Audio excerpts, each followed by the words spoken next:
महोदय, आइए पर्यावरणीय कानून को लागू न करने के घातक परिणामों पर एक दृष्टि डालें। कार्यकारिणी और न्यायपालिका दोनों में संकल्प की कमी है। खेद है कि प्रदूषण नियंत्रण मंडल प्रदूषण नियंत्रण के लिए कुछ नहीं कर सके, और यदि उन्होंने कोशिश की तो उद्योगपतियों के दबाव में आकर राजनीतिज्ञ आड़े आ जाते हैं और अपराध के बड़े से बड़े मामले में भी अधिकारी कोई कार्यवाही नहीं करते, चाहे प्रदूषक उद्योग निजी क्षेत्र के हों या सार्वजनिक क्षेत्र के। मेहता वाले मुकदमे में उच्चतम न्यायालय द्वारा पर्यावरण सुरक्षा संबंधी कानूनों को लागू करने के लिए न्यायालयों की सहायता के लिए पर्यावरणीय न्यायालयों की स्थापना का सुझाव दिया गया था। न्यायमूर्ति भगवती के अनुसार पर्यावरण प्रदूषण, पारिस्थितिक क्षति और प्राकृतिक संसाधनों से संबंधित झगड़ों के मुकदमे में दिन पर दिन बढ़ते जा रहे हैं और इन मामलों में वैज्ञानिक तथा तकनीकी आंकड़ों का मूल्यांकन आवश्यक होता है।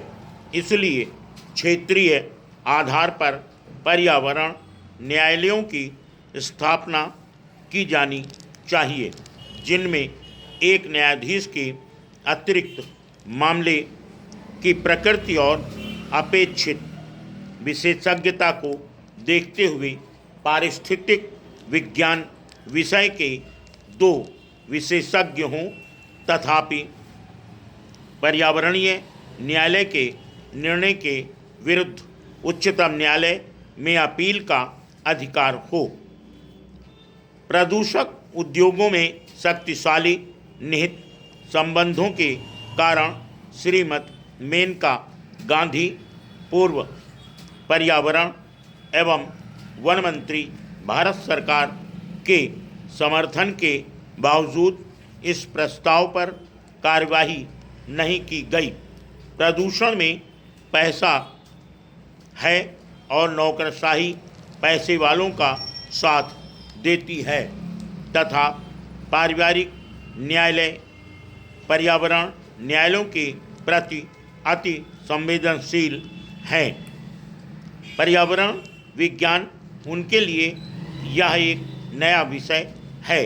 न्यायालयों के इस विषय से अनभिज्ञ होने से हानि होती है और नकारात्मक दृष्टिकोण के कारण न्यायाधीश ऐसे मामलों में यथास्थिति बनाए रखने, स्थगन आदेश देने या मुकदमा खारिज करने जैसा आसान तरीका अपनाते हैं।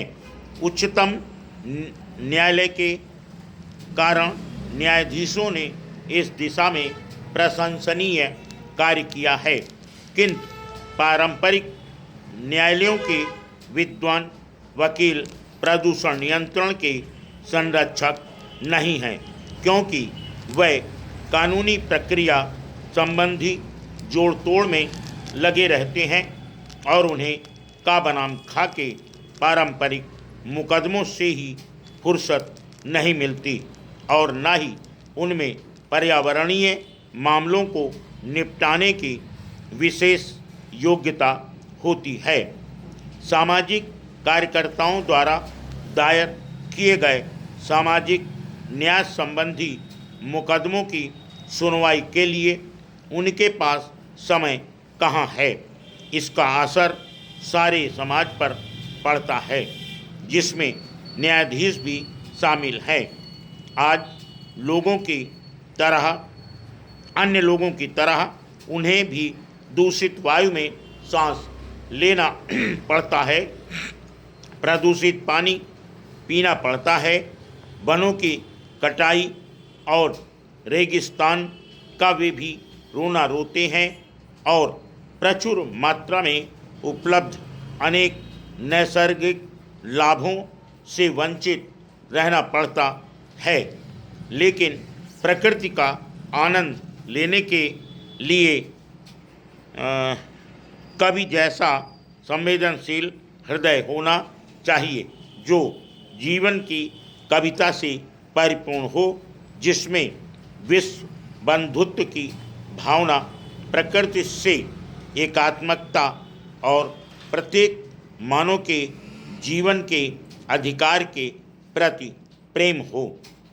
कभी कभी न्याय करने वाले को न्याय और उसके विविध आयोगों की जानकारी नहीं होती। फुल